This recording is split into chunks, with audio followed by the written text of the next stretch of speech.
Muy bien, ya estamos de vuelta entonces y yo les decía que ya estamos con nuestro invitado, con mucho orgullo lo presentamos hoy día. Ayer estuvo a Tablero Vuelto presentándose en la Feria del Libro y las Ciencias Sociales, la primera que se realiza en Recoleta. Más de 1000 personas repletaron el zócalo de la municipalidad y nosotros lo decíamos al principio del programa, una especie de rockstar de la filosofía le han puesto a usted, Darío. Bienvenido, Darío Steinschreiber. ¿Lo dije bien o no? ¿Está bien dicho? ¿Espectacular? Espectacular. Espectacular.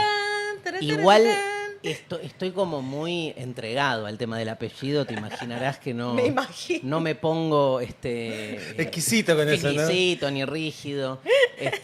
Pero lo dijiste tal como se pronuncia en polaco. En polaco. Impresionante. Yo Mira. le digo Steinschreiber, así como que lo castellanicé un poco. Muy bien. Pero bueno, nada. Lo polaco tuyo, Ale, es una cosa impresionante. Pero ¿eh? que- Oye, Darío, Oye, tengo por una favor. bisabuela, de ¿En todos los serio? bisabuelos, una bisabuela Mira. que venía de Polonia. Ahí Sí, está, señor. ahí está la partecita. Ahí estaba, que en mi afloró. Yo subconsciente. creo oye, Darío, por favor, yo quiero felicitar tu La polera, polera. lo que nos traes. Yo creo que tal vez sería un gran punto de partida para una conversación. Lo que puede el sentimiento no lo ha podido el saber, ni el más sabio proceder, ni el más ancho pensamiento. Ay, qué lindo. Tengo un montón de estas ¿En serio? poleras. ¿De Violeta Parra? De Violeta Parra, de Víctor Jara. Qué bien. Y de Roque Dalton, por ejemplo. Un Roque poema Dalton, de mira. Roque Dalton que se llama Y sin embargo el amor, que termina con una frase tremenda que es hace frío sin ti, pero igual se vive. Que es tremenda y la tengo también. Y es una gente que confecciona estas prendas. No los conozco. Cada tanto me vienen a ver algún show, alguna presentación y me tiran No te creo, te las juro, poleras. la polera y me queda aparte bárbara. Así que las vengo usando. Le mando un gran abrazo. Hay gente de Colombia Mira, ¿eh? que están así como dando vuelta. Pero bueno, esta frase, digamos, vengo escuchando Volver a los 17 desde mis 17. Así que ¿Qué se siente? Yo creo que no debe ser habitual en tu oficio, Darío, tener este nivel de feedback, ¿no? Sí.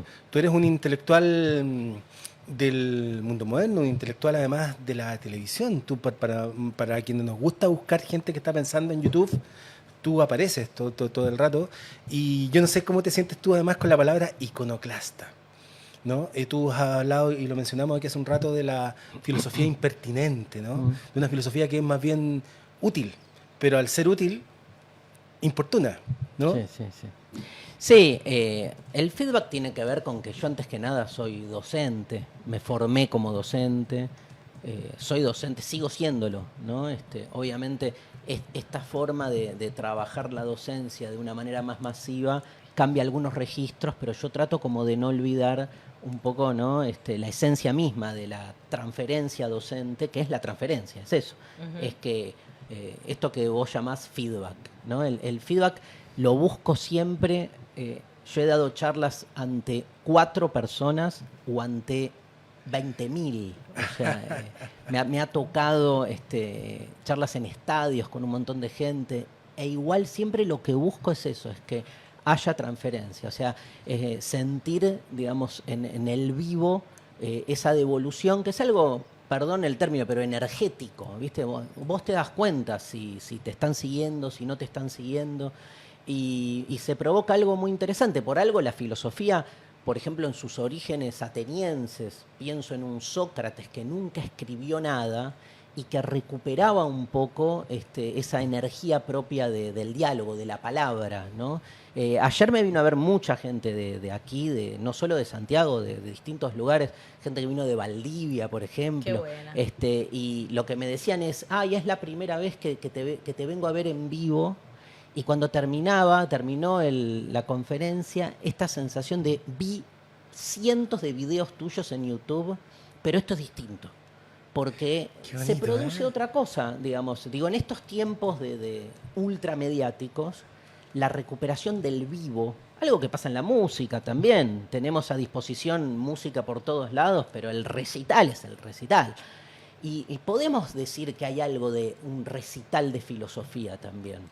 Porque la filosofía, sobre todo, que a mí me gusta hacer, no es analítica, es busca la conmoción, es más artística que científica, digamos. Busca más que del otro lado haya un estremecimiento, una angustia, ¿no? Una belleza incluso, pero en términos no racionales.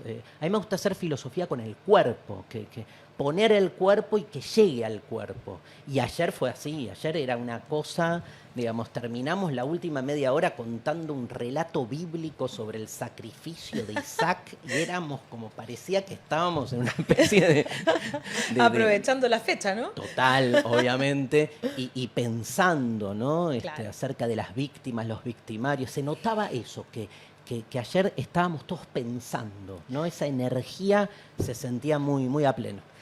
Yo, bueno, me llamo Alejandra Valle, estoy casada con un señor que se llama Paulo Latorre. Como estamos en una restauración conservadora en Chile y el mundo, yo dije que ahora me llamo Alejandra de la Torre hoy día. Ese es mi nuevo nombre. Me presento, pero también quería llevarte hacia ese lugar, porque ayer se logró algo muy hermoso en lo que tú estás relatando. Yo también estuve escuchando ahí a través del YouTube,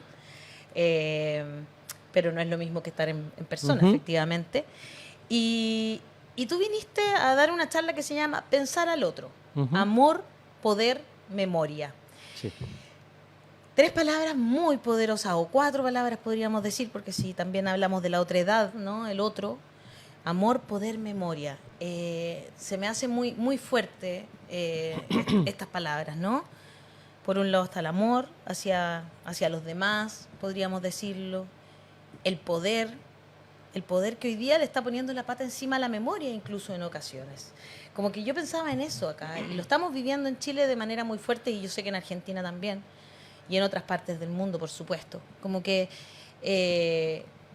nosotros cumplimos 50 años del golpe de Estado. En eso, ¿no es cierto?, tiene que ver mucho con la feria a la que tú viniste. ¿Cómo has sentido lo que se vive acá en Chile? Y porque ayer entiendo que las personas salieron muy esperanzadas después de estar contigo un rato. Bien, no sé si esperanzada, ¿no? Pero al menos fue como un bálsamo. Hubo, vos sabés que el domingo a las 7, 8 de la noche, sí, es un clima muy particular. En Argentina le decimos la hora del corchazo, que es como el momento en el cual uno no sabe, ¿no?, si derrumbarse definitivamente, porque hay una angustia especial que se vive en el atardecer del domingo, ¿no? Muy de muerte. Claro. De hecho, el domingo es el final, es el día de los cementerios, es el día de la resurrección. Charlie dijo, ¿no? Solamente muero los Muero domingos, los domingos y los lunes ya me siento bien. Confesiones de invierno, un temazo de Sí. Sui Generis, sí. Tengo otras remeras con frases de Charlie, pero Bien. te las debo.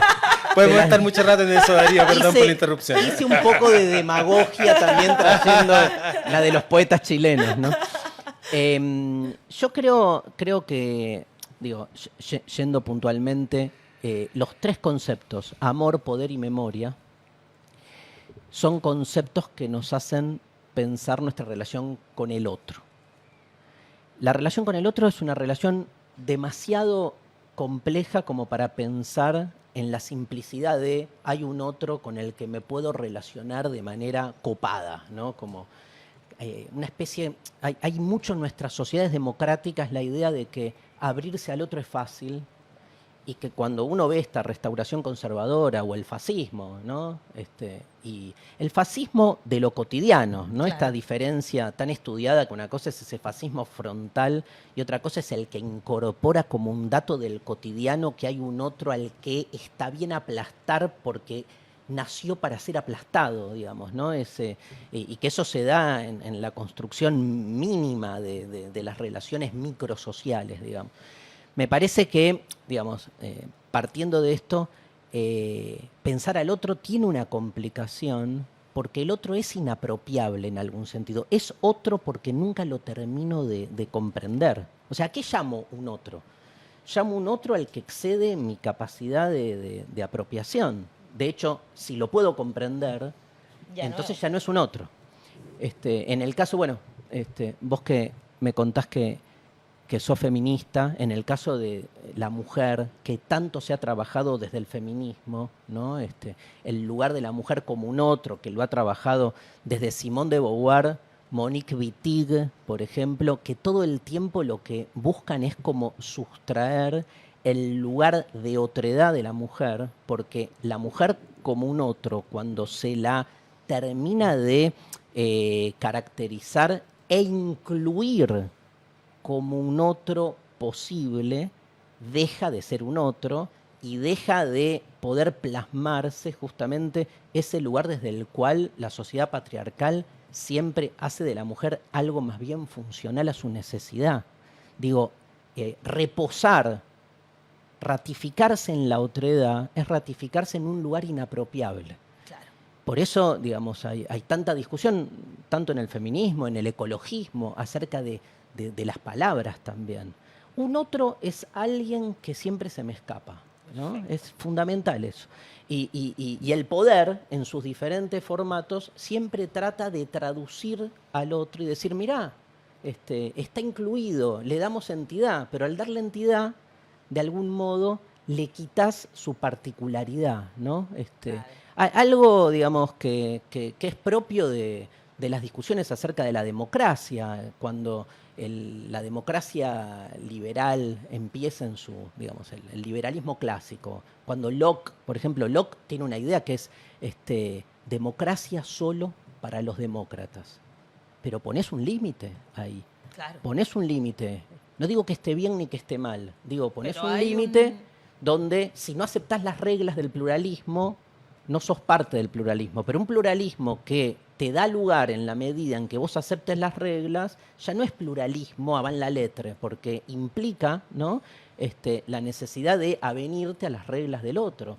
Entonces, Claro. el pluralismo siempre es conflictivo, nunca es armónico, ¿no? Cuando hay un ideal del consenso que realmente para mí cuestiona y digamos, arrasa justamente con lo más interesante que tiene el ser humano, que es que en nuestra singularidad diferente, obviamente nunca nos vamos a poner de acuerdo. Y está bien que no haya acuerdo. Lo que puede haber es acuerdos para que nuestras diferencias afloren y, ¿no?, para que las diferencias no terminen de forma violenta. Pero Exacto. eso sí implica un colocarse en un lugar de apertura para ver qué información el otro te trae. Digo una cosa más, en el amor es donde más se ve, porque nosotros tenemos mayor capacidad, no todos, ¿no? Pero digo, hay mayor capacidad para poder encontrarte con la autoridad del otro en el amor que en la política. Es increíble.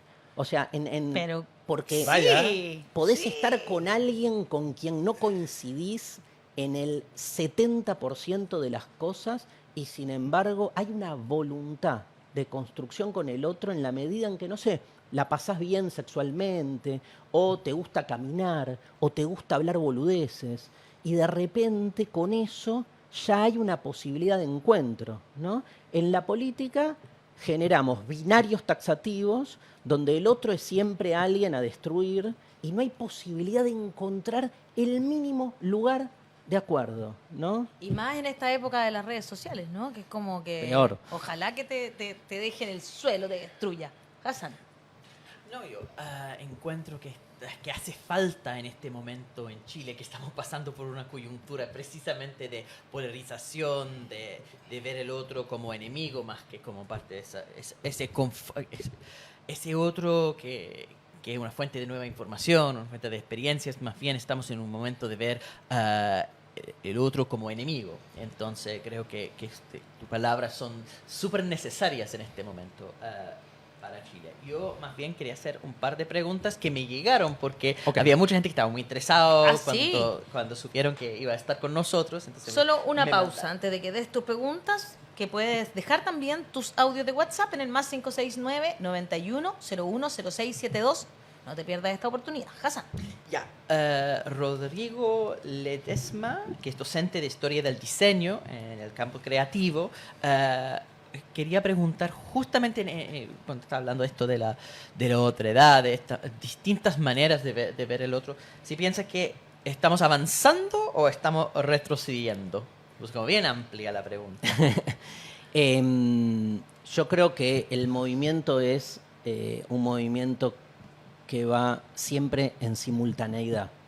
Cuanto más se avanza en la deconstrucción y por lo tanto en la apertura al otro, más se produce una reacción de los fundamentalismos más conservadores que no quieren o que le temen a esta especie de, digamos, inestabilidad que provoca justamente la apertura al otro. Porque la apertura al otro, la consecuencia más inmediata de abrirse al otro es que uno se sale de sí mismo.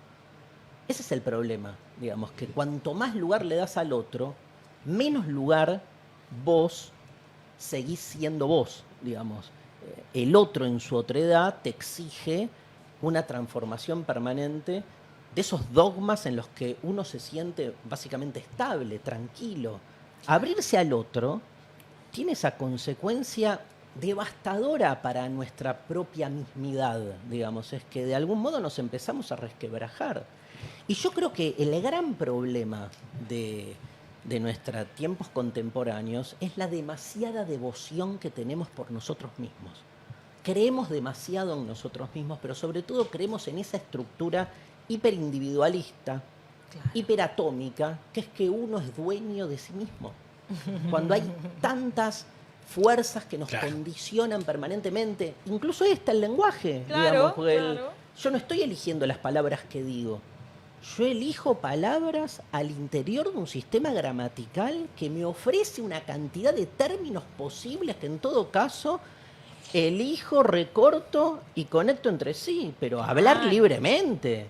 O sea, entonces me parece fundamental entender que el miedo que provoca es que se desestabiliza ese lugar de cierta solidez en la que uno siempre está.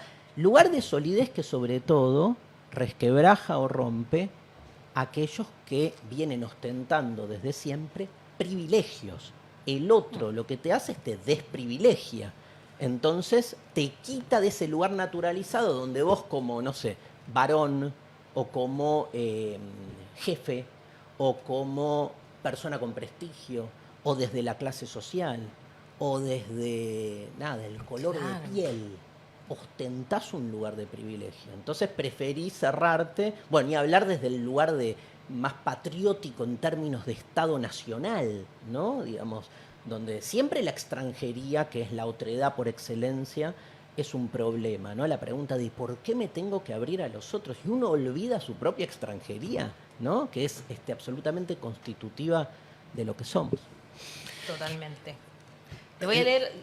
¿Vas a ir con tu pregunta, Hassan? ¿La segunda? Sí, tenía otra pregunta. Justamente estando muy de acuerdo con todo lo que está diciendo Darío, yo creo que es bien interesante la antropología del individuo, que al final es lo que subyace todo esta transformación neoliberal, que es la idea del individuo como algo anterior a la sociedad, ¿no? Está en una mala interpretación de Santo Tomás también, que esta idea de la persona humana es anterior a la sociedad, cuando en realidad precisamente el ser humano por naturaleza es social, y no hay nada que se puede describir de una persona humana sin hacer comparación con otros. El lenguaje es muy buen ejemplo de esto. Sí, te sigo. Ahí vamos a la pregunta. Quiero agregarte esto nada más, en esa línea con la que vos venís explicando. Yo lo explico de una manera bien simple. Nosotros creemos que el individuo es causa cuando el individuo en realidad es efecto. O sea, es un producto cultural. Creernos o autopercibirnos autárquicamente individuales. Y eso remite, es un efecto o un producto que tiene que ver con todo un sistema en el que le es absolutamente funcional que nosotros nos creamos de ese modo y entonces operemos sobre las cosas desde ahí. Eso, me parece que en esa diferencia, entender que somos efecto es retrotraerse a Marx, a Nietzsche, a los grandes filósofos que siempre han explicado justamente el poder que tienen las fuerzas que nos condicionan.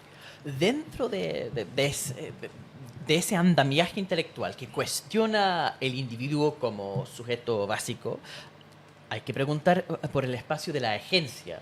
Si estamos todos condicionados por el sistema anterior, ¿dónde está el libre albedrío y el espacio para actuar? Y dentro de eso tengo la pregunta de Lina Gutiérrez Rodríguez, que pregunta en términos de los cambios sociales, de la relación entre las leyes, ¿cierto? Y los cambios sociales. Al final, si una ley puede cambiar el comportamiento, es parte de este sistema. Esto, justamente estamos viendo leyes efectistas en el materia penal que buscan transformar el comportamiento. Entonces, vuelvo a esa pregunta. ¿Cuál es el espacio de acción? ¿Y cuáles son las herramientas que se pueden ocupar para esa acción? Qué difícil. Sí. Hay, Es muy actual, que No, tiene no. mucho que ver con la contingencia que Chile está viviendo. Yo digamos, a eso voy. desconozco más de lo que leo un poco por arriba acerca de lo que está sucediendo. Sí me parece que en el fondo, hay obviamente una decisión que tiene que ver con volver a una discusión muy prototípica de la izquierda, sobre todo de principios del siglo XX, que vamos a resumirla en un dilema que es reforma o revolución. Qué buena. Me parece que todo se reduce en algún punto ahí. Los que de algún modo históricamente empatizamos con la revolución, también somos conscientes, digamos, de que la revolución, por tan anhelada, resulta muchas veces como impotentiza, paraliza acciones que sin embargo podrían darse desde otra perspectiva, que por ahí no van de cuajo a un cambio radical de las estructuras, pero bueno, no es lo mismo una ley más conservadora que una ley. Bueno, en Argentina lo vivimos con la ley del aborto. Digo, no es lo mismo. Y los cambios que se provocan son enormes. Ahora, ¿hubo una revolución en la Argentina? Lejos estamos. Sin embargo, hay reformas que se pueden dar en determinados estratos que son de algún modo beneficiosos y sobre todo reformas que pueden ser justas, que generan una mayor vivencia diaria desde la justicia social. Pero es una discusión donde, por ejemplo, no sé, si cambio el eje y voy al tema de, no sé, la educación, siempre me pasa lo mismo. Cuando me preguntan sobre la educación, obviamente que si pensamos una educación diferente, o sea, al interior de este modelo, de este modelo social y económico político, no hay escuela que subsista. No hay escuela más progresista o menos progresista, porque Exacto. la escuela es una excusa para tomar examen, ¿viste? Se armó una institución para seguir fustigando en la examinación y disciplinamiento de nuestros cuerpos. Es una punto. construcción muy conveniente finalmente, ¿no? Y que tiene ese rol, ¿no? Sobra, o sea, podrías ir y rendir examen, que es lo único que importa en definitiva. Ahora, al mismo tiempo, y digo, porque es simultáneo, viva la paradoja en esto, al mismo tiempo, no es lo mismo que en la escuela, digamos, hayan modelos o propuestas, gestiones más abiertas que otras. O sea, la Claro, verdad, claro. en una escuela que promueve el pensamiento crítico, aunque te tomen lista, tengas que rendir examen digamos, y respetar los horarios, que eso es el disciplinamiento en el cuerpo, digo, en ese sentido, es el lugar donde aprendemos a que se nos cronometrice el erotismo, ¿viste? Es insoportable. Pero, digamos, pero no es lo mismo. Entonces yo siempre es como que oscilo entre esos dos polos. Obviamente, ¿hay espacio para la libertad? Absoluta no. Absoluta no. Jamás. Pero la libertad absoluta a mí me parece un ideal absolutamente perjudicial para el ser humano, como lo es el amor ideal o la felicidad ideal. O sea, aquel que cree que se va a enamorar en algún momento de alguien y va a estar 24 horas pelotudizado con la mente y el cuerpo en función de un otro, obviamente ese ideal lo único que hace es perjudicarnos porque nos coloca casi religiosamente en un estado, digamos, de no contacto con nuestras propias necesidades, con nuestras propias posibilidades. Pero es de ese tenor, o sea, la libertad absoluta y no. Pero eso no significa que no valga la pena luchar por libertades concretas, obviamente, que pueden proveernos y que es por lo que de algún modo vivimos, ¿no? Sentir que uno puede, esto que decíamos antes, en un lenguaje que uno no maneja, puede decir una cosa y no otra, ¿no? Mira que han llegado muchos comentarios. Por ejemplo, Carlos dice, el derecho a voto, por ejemplo, es un buen caso de reforma revolucionaria, me parece. No es en sí mismo una revolución, es un ajuste legal, pero es revolucionario en términos de que incorpora a la mitad excluida de la población, a la comunidad política. No me Y de cabe- hecho, hay mujeres que dieron la vida por obtener el voto finalmente. No me cabe ninguna duda, es un gran ejemplo, ¿no? Muy buen de ejemplo, un sí. voto calificado. No sé cómo fue acá en Chile, pero en Argentina calculo que será igual en la mayoría de los Parecido, sí, países. muy parecido. Digamos, se fueron incluyendo cada vez más votantes en una democracia que más allá de su formalidad legitima y legaliza que todos valemos un voto. Todos valemos un voto. Después, ¿quién puede postularse? Podés ver un montón de Exacto. restricciones, pero todos valemos un voto. Ahora, ese todos es universal. ¿Es realmente universal? Porque en el momento en que la mujer estaba excluida, también se decía todos votamos. Lo que pasa que el todos no incluía a la mujer. Yo siempre hago esta pregunta, que yo sé que es una pregunta en términos filosóficos diríamos provocativa, un martillazo nietzscheano. Porque no tiene que ver con una... Me gusta eso, Un ya, martillazo, vamos. no tiene que ver... Digo, los niños no votan. No, Entonces no es todos. Y uno dice, bueno, ¿cómo va a votar un niño si tiene 8 años? Va a votar cualquier cosa. Vos. ve. Va a votar cualquier cosa. Anda a Como hablar si con los un niño de adultos 8 años. votáramos bien. Claro. ¿no? Claro. Pero además, digo, ese todos, hoy lo que a nuestra racionalidad nos asalta como, ay, déjate de joder, ¿cómo va a votar un chico? Es el mismo argumento que hace 150 años. Dos varones se encontraban y decían, dale, la mujer, ¿cómo va a votar la mujer Claro. si no nació para eso? Y con los chicos nos pasa lo mismo. Pero digo, la democracia para mí, más allá del voto, es estar siempre pensando quiénes son los que quedan afuera. Qué interesante. Es eso, siempre, Wow. como esto, sí, la voz de los que sobran, ¿no? Claro. ¿Quiénes son los que ¿Quiénes sobran? son los que sobran? ¿Quiénes son los que están afuera? La democracia es una actitud, digamos, de estar alerta en función de quiénes son los excluidos. Hoy, ¿quiénes son los excluidos? Entonces te aparecen los niños, por un que no significa que no hayan políticas pro niños, pero son políticas Pero obvio que sí. adultocéntricas Total. pro niños. Otra cosa es escucharlos, ¿no? Ahora, ¿cómo vas a escuchar a alguien que todavía no le das posibilidad de que su voz tenga sentido? Ni hablar, y no me quiero meter, ni hablar el mundo sintiente no humano, totalmente excluido de cualquier lugar que no sea ser insumo para nuestra supervivencia. Hablo del mundo animal, Claro. hablo de la naturaleza. Claro. Digo, la democracia también vira, ni hablar la que se viene con la inteligencia artificial, Sí, donde vos decís, tremendo. derecho, ¿qué derecho puede tener un clon? Claro, ¿no? Por ¿existe, ejemplo. ¿existe Estamos- esa otredad? estamos yendo ¿O hacia- es, hacia- claro, ¿Existe esa otredad? ¿Existe esa otredad o es algo que... Oye, Interesante. Darío, Pero solo recordar sí, que por pueden favor. mandarnos sus audios al más 569-9101-0672. También queremos escucharlos a ustedes porque aquí no sobran. Qué bonito estar filosofando contigo esta mañana, Darío. Las canciones también aportan esos constructos desde la filosofía. Yo pienso en... de nuevo recuerda a Charlie cuando dice cada cual tiene un trip en el bocho. Difícil que lleguemos a ponernos de acuerdo, ¿no? Cada cual tiene un trip en el bote. Esa es promesa sobre el video, ¿no? Promesa sobre el video. Sí.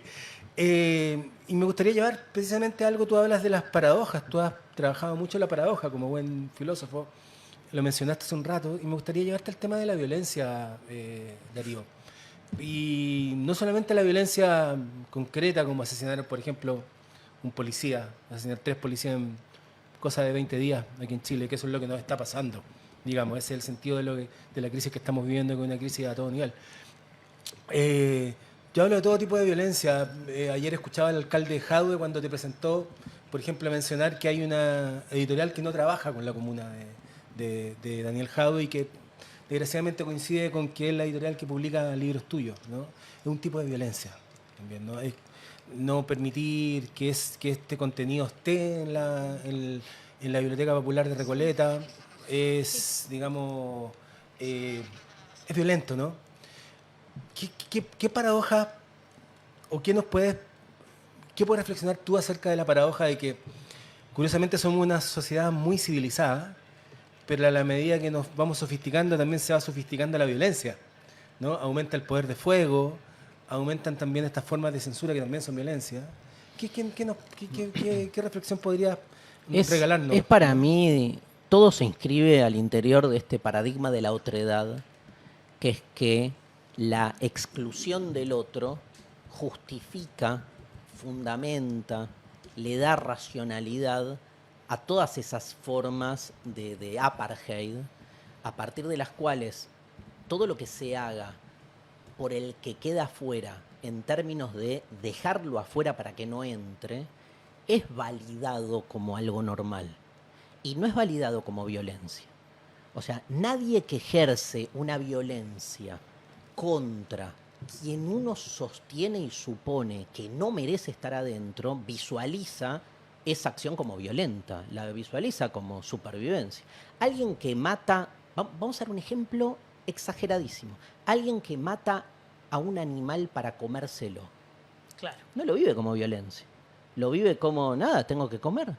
Tengo que comer. La naturaleza nos hizo así, nos comemos los unos a los otros. Y bueno, yo tengo más poder, dispongo del otro, en este caso una gallina, un pollo, lo que sea, para mi propia alimentación. Ahí hay un otro. Ahí hay un otro. Un tipo de otredad. Ahora, esa otredad no es validada como un acto de violencia, salvo por aquellos que de algún modo cuestionan esto, ¿no? Pero no es el sentido común, al revés. Entonces, traslademos esa matriz a ejemplos como lo que vos diste, etcétera. Digamos, aquel que se maneja con alguien como nos manejamos con los animales que comemos. No hay ningún tipo de...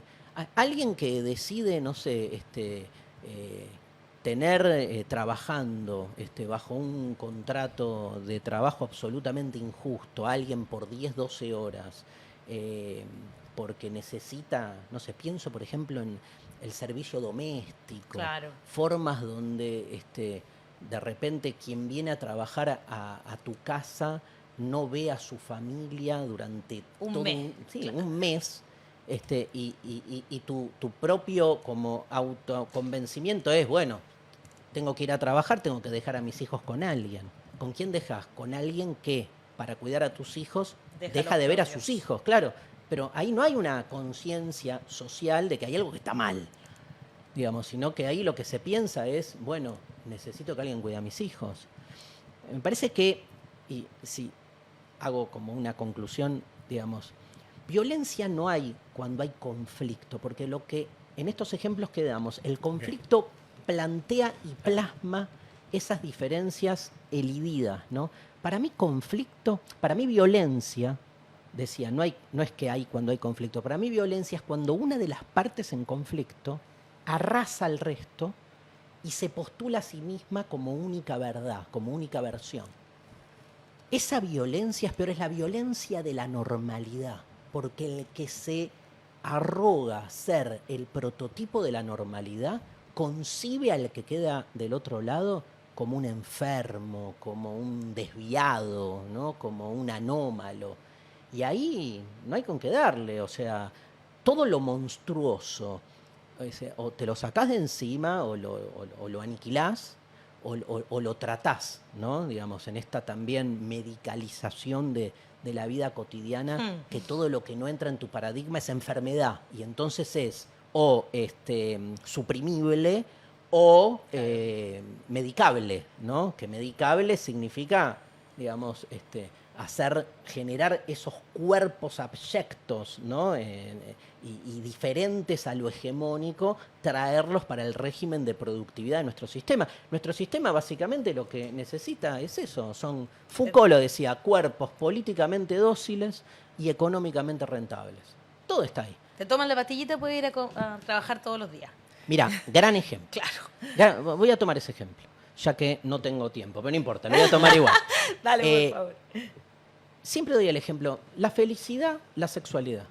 La pastillita, para no estar angustiado, ¿te calma? Sí, te calma. Ahora, te obliga a creer que la felicidad es ese estado de calma.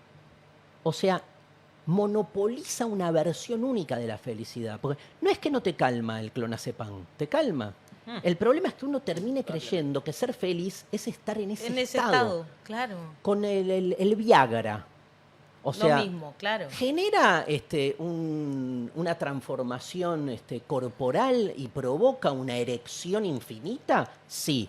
Ahora, el problema es creer que cogerse a eso Exacto. es estar muscularmente dotado para poder, como una maquinita, estar al servicio de la penetración permanente, por Dios. O sea, me parece que ahí el problema es entender esa diferencia, son las normalizaciones. Foucault decía, el poder ya no reprime, el poder normaliza. La gran eficacia del poder es que todos incorporamos su necesidad como si fuesen parte de nuestro deseo. Tremendo, porque es mucho más difícil de salir, porque con un poder frontal es ha habido muerte. Ahora, cuando el poder se disemina por lo que uno después cree que también es propio, es muy difícil ahí dar una batalla. Qué difícil la batalla que estamos dando ahora, ¿no? Sí, todo mira, se relaciona. Fíjate porque que sí, justamente estaba pensando... Nos miramos con Julio en un momento porque fue Sí. como, wow, estamos hablando de Chile hoy. Darío, fíjate que esto se conecta con tantas cosas que están pasando en Chile. Hace un par de semanas acá hubo una polémica porque la ministra de la Mujer y la Equidad de Género se refirió a la maternidad subrogada. Y ahí precisamente hay una expresión de cuando tener hijos se pareciera convertirse en una especie como de derecho de la sociedad y no un deseo, ¿no? Un deseo totalmente atendible. Y no solamente el derecho a tener hijos, sino el derecho de que ese hijo tenga tu sangre, ¿no? Uno siente como que, no, es mejor que Tus ese hijo células. tenga mi sangre y tenga mis células a que no las tenga. Ahora, es ¿no? interesante, bueno. Es que yo creo que se relaciona un poco con lo que tú estás Yo diciendo. estaba pensando Darío, más ¿no? bien, mira, fíjate, porque cada uno piensa lo que ¿A le dónde hace lo- sentido, a dónde lo quiere llevar, claro. a dónde lo lleva. Eso es interesante, porque yo estaba pensando en el otro y en esa capacidad de ponerle el pie encima y decirle enfermo a todo aquel que no está de acuerdo con el discurso hegemónico de estos días, ¿no? Que es, hay que darle más armas a carabineros para que saquen el arma y puedan disparar A todos, de un o sea, momento a si otro. yo quiero Entonces, cambiar mi todos los que, pronombre perdón, también, todos los que claro. creemos que tiene que hacerse de otra forma esa reforma, somos enfermos y estamos a favor de los delincuentes y creemos que la vida no tiene sentido, no sé. En los mismos 23 días que murieron 3 carabineros, se asesinó a 3 mujeres. Pero eso no es un escándalo, ¿no? Porque no es un escándalo, no, estamos acostumbrados ya. Reina Madre dice, oye, esa charla fue tremenda, se refiere a la de anoche, parece, muy, muy buena. Al Cayola dice, buenos días, queridos compañeros. Jocelyn dice, saludos a Darío, lo escucho siempre en la mejor radio independiente de Argentina, Futurock. Sí. Amo a Furia Bebé, dice. Furia Bebé es un programa de la Futurock, es una radio independiente que se fundó hace ya 6 años. Yo tengo ahí el programa Demasiado Humano. Sí, Furia Bebé es lo podemos escuchar nosotros por Spotify. el programa de Malena Pichot, que es fascinante Fantástica lo que Malena hacen en Pichot. Furia Bebé. Y nada, es una radio que creció mucho. Ahora estamos haciendo más presentaciones en vivo y hace una semana estuvimos con Alejandro Dolina haciendo una entrevista, un cara a cara, que eso está subido en todos lados, pero la verdad que es una radio que marca otra cosa, ¿no? Cambió un poco, además de ser una radio online, en su propuesta una radio feminista, ¿no? Claramente, y bueno, ahora acomodándose a los tiempos.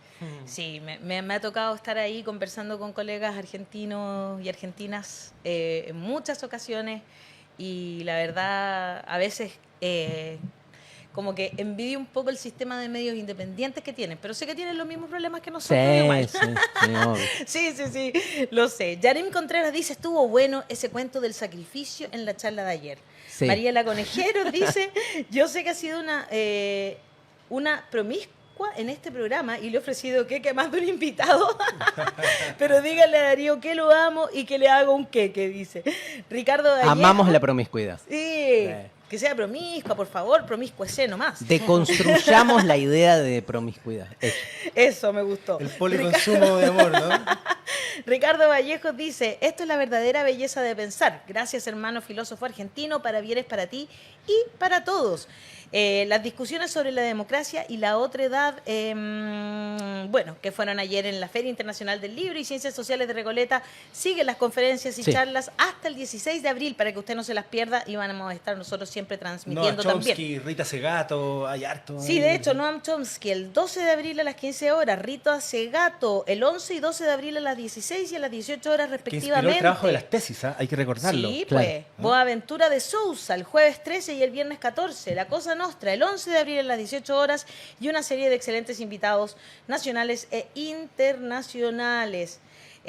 No lo dice la televisión, dice un éxito la presentación de Darío en la FIL Recoleta con más de 1000 personas hablando de filosofía.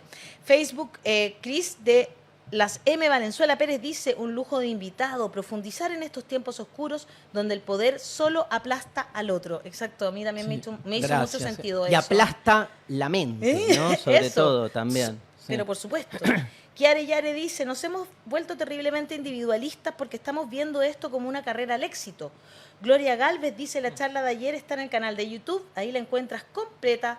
Paulina Correa dice, nací en 1988. Uy, qué joven. Debo decir que nunca tuve clases de filosofía. Wow. Y qué importante es la falta que hace en ese espacio. Heavy. Weichafe 1492 dice, ¿entienden ahora por qué sacaron filosofía de los liceos? ¿No quieren que nuestros jóvenes piensen? ¿Podemos llevarlo al tema medio? Bueno, sí. Gloria Galvez dice, recuerden que La Voz de los que Sobran está transmitiendo en directo las charlas de la Feria del Libro. César Villalobos, mi profesor de filosofía, nos contaba unas historias a veces inventadas para saber si éramos capaces de rebatir o cuestionarnos lo que escuchábamos. Era genial. Ricardo Vallejos dice, esta es la verdadera belleza de pensar. Aquí estoy. Y Joel Moya Morales dice, requerimos filosofía hoy más que nunca en el contexto de una sociedad líquida, donde los cambios políticos son tan livianitos. Hay que crear masa crítica para tener capacidad de ser inclusivos. Yo creo que pero en algún momento me escribieron mucho de aquí de Chile, sacaron la materia filosofía de los programas de estudio de los colegios secundarios. Algo pasó hace algunos Sí. años que me acuerdo de haber firmado solicitadas, pero bueno, evidentemente... Sí, no sé si en todos los colegios ya no hay filosofía, creo que esto se revirtió un poco en los últimos tiempos. Ah, ok. Sí, bueno, pasó lo mismo con la educación historia, ¿no? cívica, Sí, con historia, educación cívica. Darío, ¿tú crees que se están formando más filósofos amateurs o es una quimera eso? No, yo sí creo que hay una, digamos, una circulación de la filosofía diferente, pero que no tiene que ver, me parece, con el formato, no tiene que ver con la disciplina, sino que tiene que ver con el formato que hoy posibilita Internet, donde hay producción intensiva de contenidos varios. O sea, también, si fuese así, también veo que circulan muchísimas expresiones, no sé, de ciencia, de biología, de física. O sea, todo el mundo está hablando de todo porque las redes así lo permiten. Con filosofía lo que pasó es que hubo un auge de la divulgación que se fue dando hace 10, 12 años. Yo empecé con mis programas en el canal Encuentro, que es el canal cultural educativo de la Argentina. Eso, por ejemplo, ayer muchos me decían que veían mis programas en la escuela, o sea, con... Mentira la verdad. Mentira la verdad es un programa que se estudió mucho. Pero después tuvo el éxito de Merlí, ¿no? Una serie que se dio por Netflix, sí, donde el profesor era de filosofía. Entonces, catalana voy a decir mejor porque no. Catalana. Hay una presencia distinta, tal cual. Ahora, que se formen más amateur, o sea, sí está, por lo que sé, sí está claro que esto no ha redundado en una ampliación de la matrícula en las instituciones académicas tradicionales. Entonces puede haber mayor devoción por la filosofía, por ejemplo, mayor lectura de libros, claro, o esto de charlas, de ver charlas, de ir a este tipo de eventos, pero que no redunda en que haya más alumnos. ¿Por qué? Porque las carreras, digamos, no es que se mixturan hacia algo de la divulgación, al revés. Como hablábamos antes, la reacción es como de cerrarse más en sus formas por ahí más duras, ¿no? Y como diferenciarse la divulgación. ¿No? A la academia no le gusta la divulgación. Pero tú estás de acuerdo con Humberto Eco cuando habla de esta tribu salvaje, ¿no? De las redes sociales. ¿Estás de acuerdo con eso? ¿Cuándo ¿Estás de qué? acuerdo? Cuando Humberto Eco habla de esta tribu salvaje de las redes sociales, prácticamente incivilizados, ¿no? Yo creo que hay de todo. Creo que sigo pensando y siempre pensé que ninguna Concuerdo. creación humana no es reflejo de lo humano, de algún modo. Me Sí. parece que hoy más que nunca las redes muestran diferentes expresiones. Creo que hay, digamos, una mayor preponderancia y como apropiación de las redes por parte, obviamente, de aquellos que tienen como mayor efectismo y que saben manejar el código y el lenguaje, pero es lo mismo que pasaba en la televisión o es lo mismo que pasa en la política tradicional. El que mejor maneja los recursos, los códigos, entiende, ¿no?, la matriz, entiende el formato, más posibilidad tiene. Un pensamiento binario, excluyente, indignacionista, es un pensamiento que va a Que calar cancela. mucho más Claro. rápido y va a generar más empatía en las redes, porque el que va a las redes no va a tomarse un rato largo para pensar, digo, no ese es el rol, ¿no? Va a vaciar algo, ¿no? Claro. Pero está bien que vaya también. Yo voy mucho a las redes, las necesito, me hacen bien. El tema es que ningún aspecto te totalice. O sea, yo leo, ¿sí? Es cierto, vengo de una cultura donde solo leía. Ahora leo, veo series y entro en las redes. Entonces se me fragmentan mis consumos. ¿Te gusta el formato de las series como relato, como narración, como instancia para provocar reflexión? Sí. ¿Te gusta? Sí. Sí, me encantan, me hacen bien y alguna que otra serie me acompaña. Yo hay series que veo y que las tengo más como acompañantes terapéuticas, ¿no? Que me van ayudando a repensarme mejor a mí mismo. Sí. Mire, escuchando todo esto y estando muy de acuerdo, hay algo que me sigue preocupando, que no es simplemente que las redes sociales promueven algo de este pensamiento polarizado, sino que es, como muy bien dices, parte de la creación humana. Volví cuando pensaba eso sobre tu punto sobre la medicalización, por ejemplo, ¿no? Uno tiene un sistema que medicaliza a la gente, que genera entes productivos para el sistema económico, digamos. Ahora, de la misma forma que tenemos esta fantasía del individuo, ¿ya?, y esta idea que nosotros tenemos control de todo, me parece que, y por eso es tan útil el correctivo que haces volviendo a esta filosofía que dice, no somos causas, somos efectos, está bien, pero también hay el error del otro lado, de pensar que el sistema tiene una intencionalidad. Hay mucho de este pensamiento en la izquierda más tradicional, que el sistema necesita, el sistema quiere, y por ende la gente es eso, que el sistema es la causa. Y el sistema también es un efecto, de cierta manera. Y eso me preocupa mucho porque en las redes sociales, que se polarizan mucho, las noticias falsas, las teorías de conspiración, que es el otro lado de cuando uno dice se medicaliza, se crea un ente productivo, también hay la noticia falsa de la vacuna, que es una idea que hay una conspiración que está moldeando todo. Sí, sí, sí. Y esa parte creo que me preocupa mucho, que esto ha distraído mucho a la misma audiencia de los espacios más críticos, ¿no? Yo vuelvo a Bebel, que habla del antisemitismo como el socialismo de tontos, que tenemos un problema de los que creemos más en esto del sistema que moldea a los individuos, en esta tendencia hacia la conspiración. Debo decirte que estoy 100% de acuerdo contigo en el diagnóstico. Creo que lo presentas muy bien en su bifrontalidad. El conspiracionismo me parece tan dogmático como, digamos, como su contra, sobre todo porque no visualiza los matices, y el matiz que más me preocupa a mí, que me interesa ver, tiene que ver con nuestra propia, digamos, autocontradicción. Entonces, básicamente, cualquiera que se coloque y se erija en un lugar de supuesta solidez cognitiva, epistémica, aquel que dice, digamos, yo, sujeto, sé qué, aquel que dice yo sé qué, yo salgo corriendo. Tanto que me diga yo sé qué, todo esto es una conspiración mundial del mal, a que me diga yo sé qué, lo que sea, digamos. Porque me parece que la principal forma de emanciparnos es realmente darle lugar al otro. ¿Y a qué otro, sobre todo? a esa cantidad infinita de otredades que nos constituyen a cada uno en lo que somos, ¿no? Nietzsche, en un momento a Nietzsche le preguntan, ¿quién eres tú? Nietzsche dice, yo soy un campo de batalla. O sea, acá dentro habitan multitudes. Claro. Y en guerra, aparte. Entonces, el reconocimiento, vamos a decirlo así, de la otredad, más que un reconocimiento del otro exterior, a lo que apunta, me parece, en el fondo, es a entendernos nosotros volcánicamente como fuerzas en conflicto. Desde ese lugar nadie puede erigirse en patrón de la verdad, ¿no? Me parece que las redes, su oferta va más por ese lado. ¿Por qué? Porque vos vas buscando identificaciones rápidas.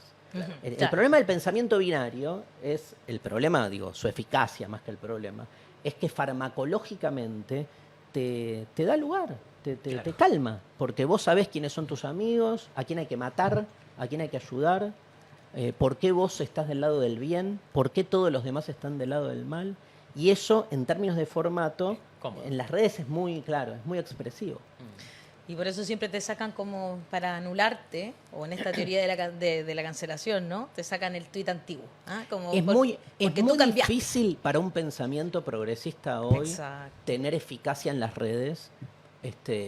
Yo trato en las redes, por ejemplo, no, digamos, no sé, en Twitter, por ejemplo, Lo usas para tener como un... no argumento, porque no es un espacio que permita una argumentación. En Instagram puedo poquito grabar más. un video, Claro. puedo entonces tomarme un poco más Se de puede tiempo. escribir un poquito más Pero también. me parece que no hay que dejarse, digamos, sobrellevar por el formato, porque Súper si de no, acuerdo. todo lo que venimos cuestionando de que el formato no nos lleve puesto antes de las redes, en las redes se lo permitimos, ¿no? O sea, si siempre peleamos contra esas estructuras que nos condicionan, previo a esta nueva revolución tecnológica, ¿por qué creer que el único lugar posible es ese, ¿no? Para terminar, quiero pedirte algo que están exigiendo aquí, ¿ah? Y es que nos recomiendes 3 cosas. Voy a preguntarte por un libro, una serie que dijiste que te gustan, y la tercera tú la eliges. No sé si quieres recomendarnos algo más. Ok. Quizás el que hace las poleras, el que tú quieras. Nah, mira, de las series, y lo que pasa que depende mucho de lo que uno Te está viendo ahora, ¿no? Claro. Ahora estrenaron la segunda temporada del Reino. Una la serie, estoy viendo. una serie argentina Claro. muy buena que muestra, el que no ha Gran visto la serie. 1 es de algún modo el advenimiento en nuestras sociedades latinoamericanas de gobiernos teocráticos. Es como un cuento de la criada, pero a lo sudamericano, digamos, y no tan extremo. Pero me parece que está muy bien. Muy bien. Muy bien. Después yo, como acompañante terapéutico, veo This Is Us, que es una Estupendo, serie para que llorar un buen rato. básicamente, claro, Me encanta. no solo llorar, sino que me permite entender todas mis frustraciones vinculares, porque como todo está lleno de eso, entonces rápidamente me la llevo y... Yo también la veo para exactamente lo lo mismo. mismo. Con No los- le tengo miedo a This Is Us, fíjate. ¿En No serio? le tengo miedo a Los No, Sopranos, a Band of no, Brothers, pero no. le tengo miedo a This Is Us. Muy curioso, ¿eh? Vela. Demoledora. Sí. No te va, Demoledora, no le tengas miedo. demoledora y dulce al Sí, mismo exactamente. tiempo. Sí, sí. Sí. Un libro, yo hace 20 años que no hago otra cosa que leer filosofía, o sea que no... ¿En serio? Sí. ¿Jamás una novela? ¿Jamás no te sale de Dejé ahí? todo, ya leí un montón, 20 años, Pasa. pero vengo leyendo mucha filosofía. Ahora estoy como muy enganchado con una filósofa belga que se llama Vinciane Desprez, Sí. que viene trabajando encanta. cuestiones del giro animal, pero hay un libro que me lo regaló mi pareja cuando murió mi madre, que se llama A la salud de los muertos, Ay, no lo he leído. voy a- historias de los que quedan. Y es una relectura de la relación que tenemos. Es como un libro en contra de la teoría del duelo, donde propone otra manera de relacionarnos con nuestros muertos, ¿no? Qué bueno. A mí me hizo muy bien. Así que recomiendo ese libro y bueno, y el libro de mi pareja, de Sole Barruti, que es Malcomidos, que es un librazo, que es una deconstrucción de la industria alimentaria. Guau. Para todos los que les interese, el libro está en Chile, así que ni lo duden. Malcomidos, librazo. ¿Y qué más? Una tercera cuestión, viajar. Ah, qué bueno. Viajar, obvio. Viajar es Donde sea, fundamental. ¿eh? Donde sea. Sí. Yo siempre que puedo. Ahora me vine a Chile con mi hijo menor, que está Qué acá buena. en la otra habitación esperando. Y además poder eso, en el viaje, siempre que viajo por trabajo, me tomo 2, 3 días más, recorro. Eso, porque el lugar propio es propio, pero digamos, no tiene un límite. Digo, lo que te suma es cuando uno sale de lo propio. Así que el viaje es fundamental. Y digo donde sea porque el otro día también vi a un porteño, yo soy del puerto de Valparaíso, nos llamamos porteños a nosotros mismos, que nunca había estado en el mar. E hizo ese recorrido en lancha al que nos invitaron también cuando estuvimos en Valparaíso ahora último. Tenía 94 años y del cerro nunca había ido al mar, Claro. que lo tenía al frente de él todo el tiempo. Y como que me emocionó. Yo igual soy fácil de emocionar. Lloro fácilmente. Darío, Bueno, muchas gracias, gracias por favor, a estar ustedes. aquí, por placer. conversar, por reflexionar, por darte estos minutos para reflexionar con nosotros y con nuestro público. Te lo agradecemos mucho.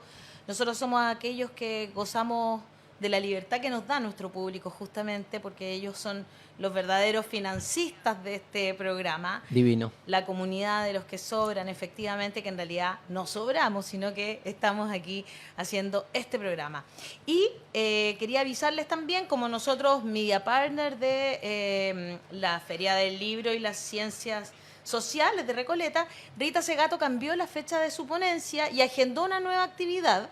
Dice la destacada escritora y referente feminista, ya se encuentra en Chile con una agitada agenda. Ahí está, que comienza a las 18, ahí está el 12 de abril, entonces el cambio de fecha, en el Zócalo de la Municipalidad, y ahí están las 3 justamente actividades en las que va a estar.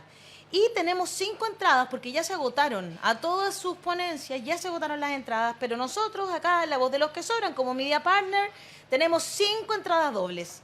5 entradas dobles para Rita Segato para que empiecen entonces a escribir con Gana con la Voz, que es nuestro hashtag cuando estamos haciendo regalos, Gana con la Voz, y mañana les entregamos las entradas para que vayan a ver, por supuesto, a escuchar y a reflexionar junto a Rita Segato. Y vamos a seguir nosotros transmitiendo todas las conferencias, así como transmitimos la de Darío, transmitimos la de Carlos Caselli, transmitimos en nuestro YouTube. Pueden encontrar todas las conferencias. Y también acá en nuestro sitio web, lavozdelosquesobran.cl, pueden encontrar la forma de bajar las entradas gratuitas a la Feria Internacional del Libro y las Ciencias Sociales de Recoleta. Todo un Lollapalooza del pensamiento, ¿no? Darío, ¿estás de acuerdo? Exactamente. Hermoso, qué más hermoso. Gran proyecto. Muy bien. Bueno, Con gracias, eso terminamos. Muchas gracias, Por Darío, favor, por la estar mejor. acá. Un apoyo al hijo que lo estuvo esperando hasta el final. Sí. Y usted, denle like, por favor, ayúdenos con el algoritmo, guarde cada una de las entrevistas que le interesan y nos encontramos mañana, como siempre, a las 10 de la mañana. Un abrazo enorme, que estén muy bien. Chau, chau, chau.